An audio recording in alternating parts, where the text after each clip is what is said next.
ada syai terus apa itu Kalau menurut orang Jawa sendiri makna haji sendiri itu seperti apa? Jadi kalau orang Jawa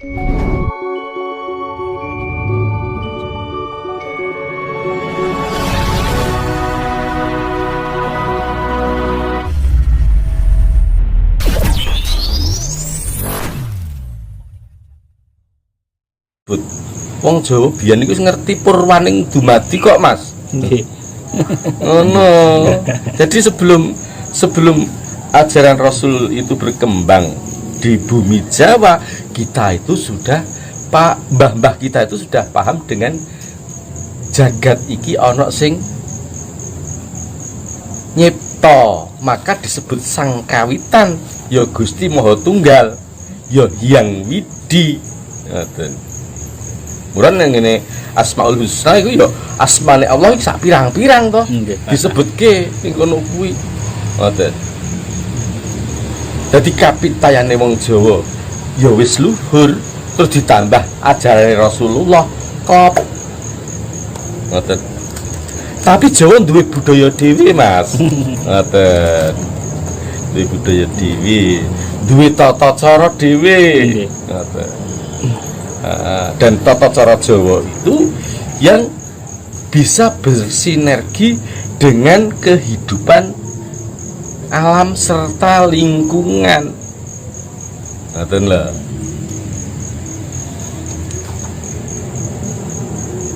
Ngeten Bapak. Terkait dengan kapitayan. Kapitayan ingkang niku sing pencetus pertama niku Aji Sakan apa sinten? Kapitayan kuwi nek Aji Saka kuwi lak tukule aksara Jawa. Wahyu aksara Jawa. Sing keturunan Wahyu aksara Jawa. Dene kapitayan kuwi sapa sing ngawiti ya wong sing kawitan. Nggih. Sing pirsa pisanan. Kapitayan ki apa to? Kapercayan. Lah percaya kuwi apa? Iman. Ora ono bedane. Jadi percaya itu adalah iman. Percaya itu nek dijawake pitaya. Ngono. Ngoten Mas. Berarti niku nggih. Penghayat kepercayaan terhadap Tuhan Yang Maha Esa, para saudara-saudara kita itu kan ada atau ya? Nggih. Ada kan saudara kita yang penghayat kepercayaan terhadap Tuhan Yang Maha Esa itu mereka bukan agama, tapi bukan berarti mereka tidak beragama loh. Tapi berkeyakinan. Bukan ya tentu saja berkeyakinan. Jadi mereka penghayat kepercayaan terhadap Tuhan Yang Maha Esa ini bukan agama dan tidak akan diagamakan. Mengapa demikian? Karena agama yang disahkan oleh undang-undang sudah jelas, adanya Islam, Nasrani, Hindu, Buddha, Konghucu.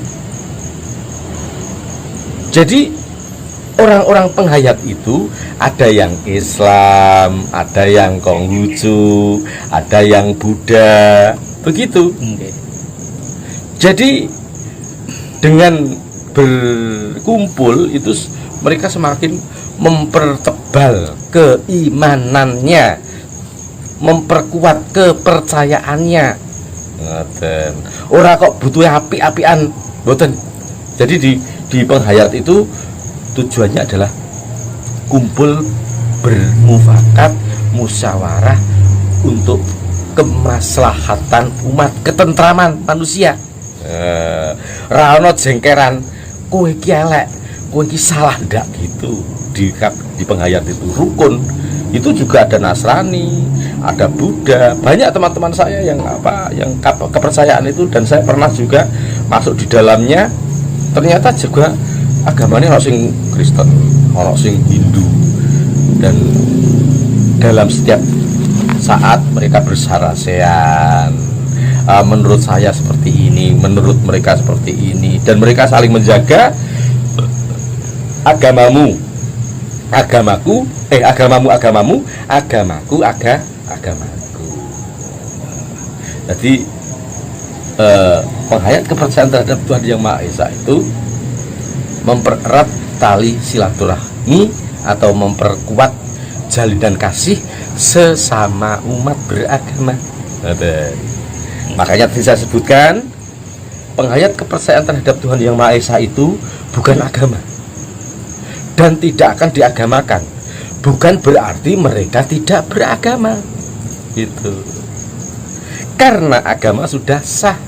Yang disahkan oleh negara ya ini tadi saya sebutkan gitu.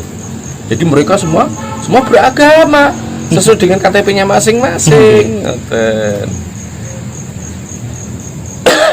Beragama sama berketuhanan itu bedanya di mana, Pak Romo?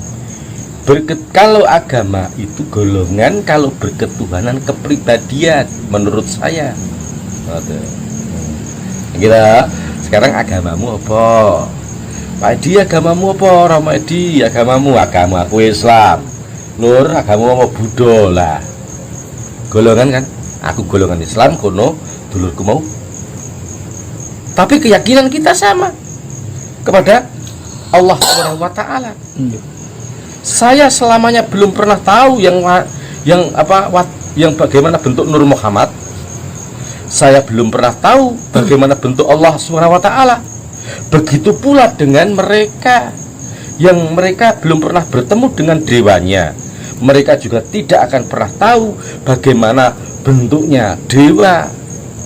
Tapi yakin bahwa yang kita sembah itu ada.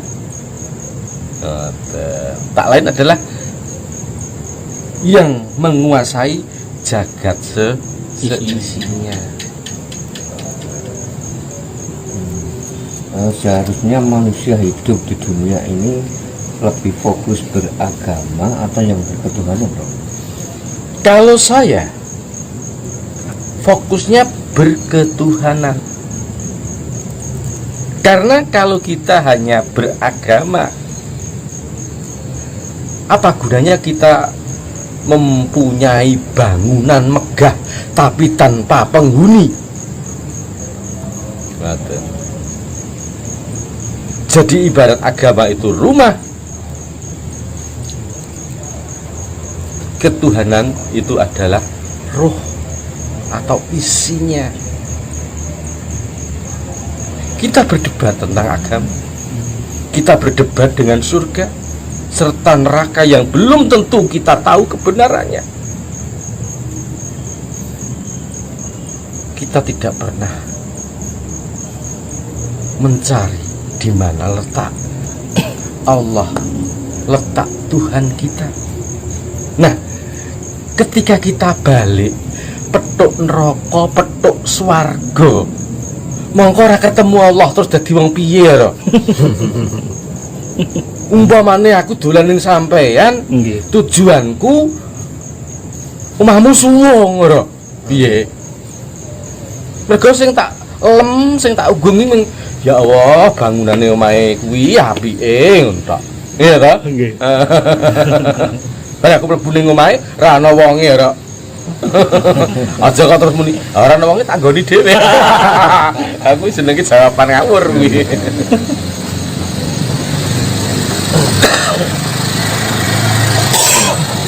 Saya lanjutkan di Romo ya. Nggih. Apakah orang yang beragama itu pasti berketuhanan dan sebaliknya? Apakah orang berketuhanan juga beragama? Bisa dijelaskan, Bro? Saged. Jadi jika orang berketuhanan, kuwi mesti wong duwe agama. Awit agama kuwi kaya mul wadah.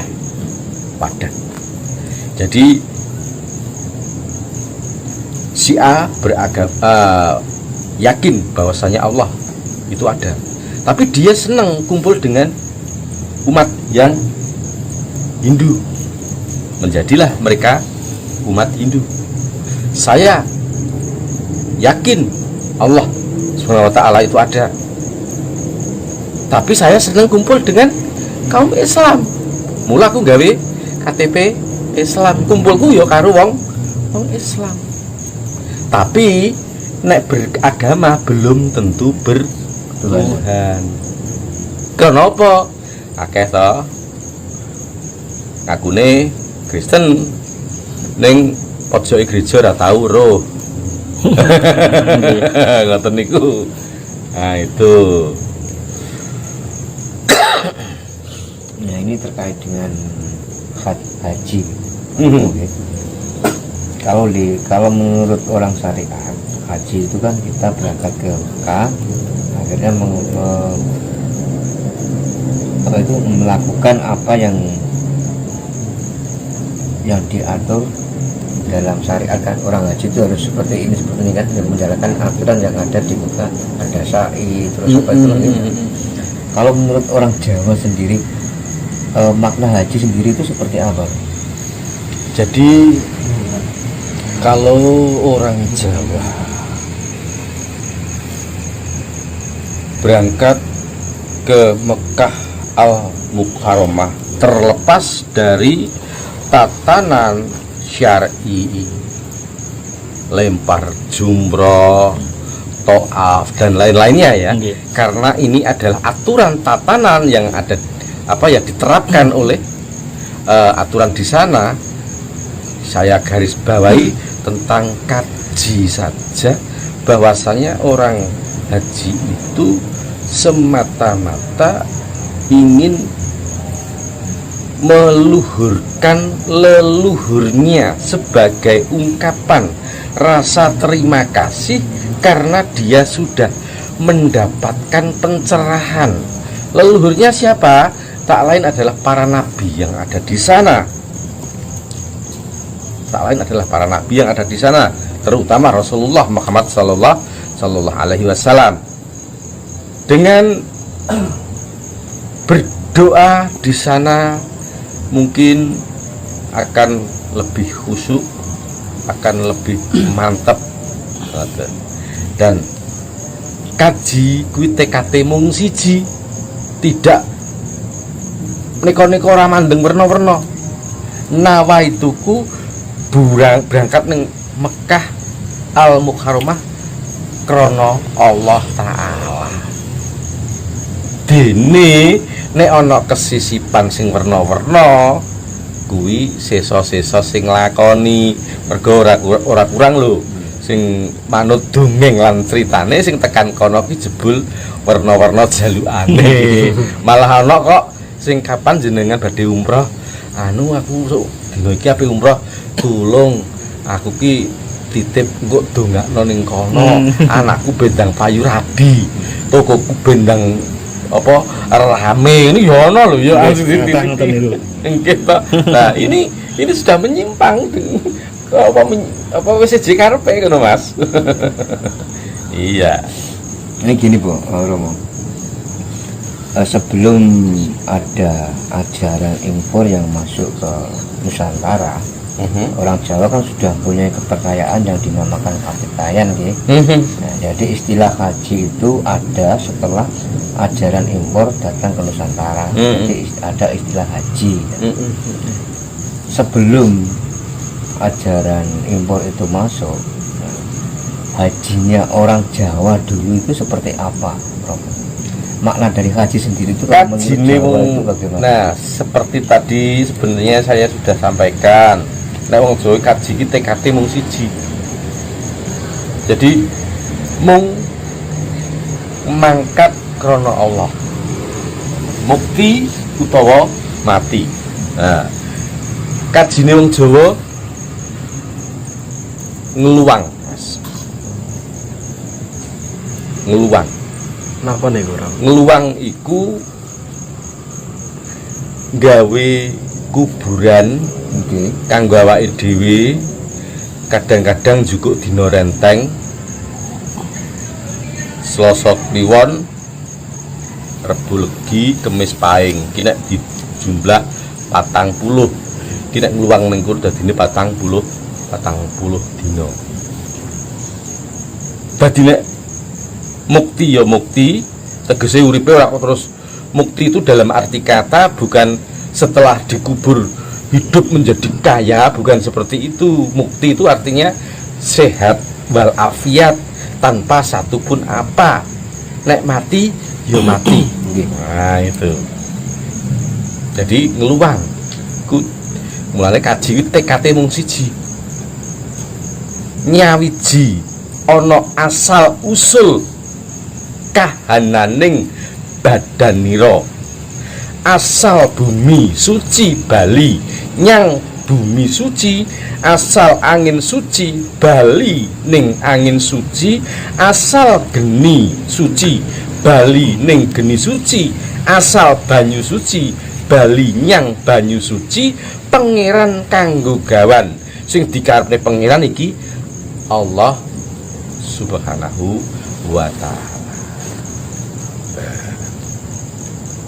Dadi pasrah. Wis tak baekno ragaku. Sing tak usapemu jenenge uli-ulian.